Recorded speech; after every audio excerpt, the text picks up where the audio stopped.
Unauthorised lived বা অনুমোদনহীন অনুপস্থিতি নিয়ে গুরুত্বপূর্ণ রায় দিল ত্রিপুরা উচ্চ আদালত। আনঅথরাইজড লিভড বা অনুমোদনহীন অনুপস্থিতি চাকরি থেকে বরখাস্তের জন্য যথেষ্ট কারণ বলে রায়ে উল্লেখ করেছে ত্রিপুরা উচ্চ আদালত। ত্রিপুরা মধ্য শিক্ষা পর্ষদের ডেপুটি সেক্রেটারি হিসেবে নিয়োগপ্রাপ্ত এক আধিকারিকের দায়ের করা মামলার রায় দিতে গিয়ে একথা জানিয়েছেন ত্রিপুরা উচ্চ আদালতের প্রধান বিচারপতি টি অমরনাথ গৌর।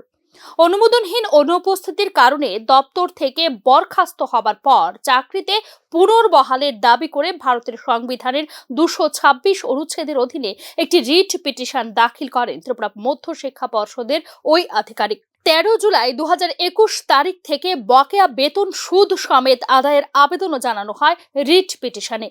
গত 13/7/2021 থেকে 31/7/2021 এবং 16/12/2021 থেকে 25/4/2023 পর্যন্ত উপস্থিত থাকা সত্ত্বেও তাকে অনুপস্থিত হিসেবে চিহ্নিত করে একটি শৃঙ্খলা কমিটি গঠনের মধ্য দিয়ে পরবর্তী সময়ে চাকরি থেকে বরখাস্ত করা হয় বলে রিট পিটিশনে উল্লেখ করেন সংশ্লিষ্ট আধিকারিক।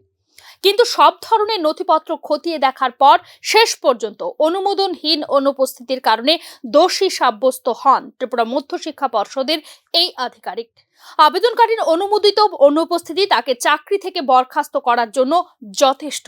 তাকে জবাব দেওয়ার পর্যাপ্ত সুযোগ দেওয়া সত্ত্বেও এই সুযোগের সদ্ব্যবহার করেননি আবেদনকারী বলে নিজের রায়ে উল্লেখ করেন ত্রিপুরা উচ্চ আদালতের বিচারপতি টি Amarnath Gour.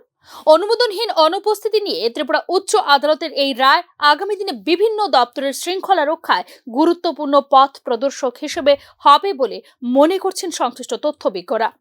Bureau report, news নাও।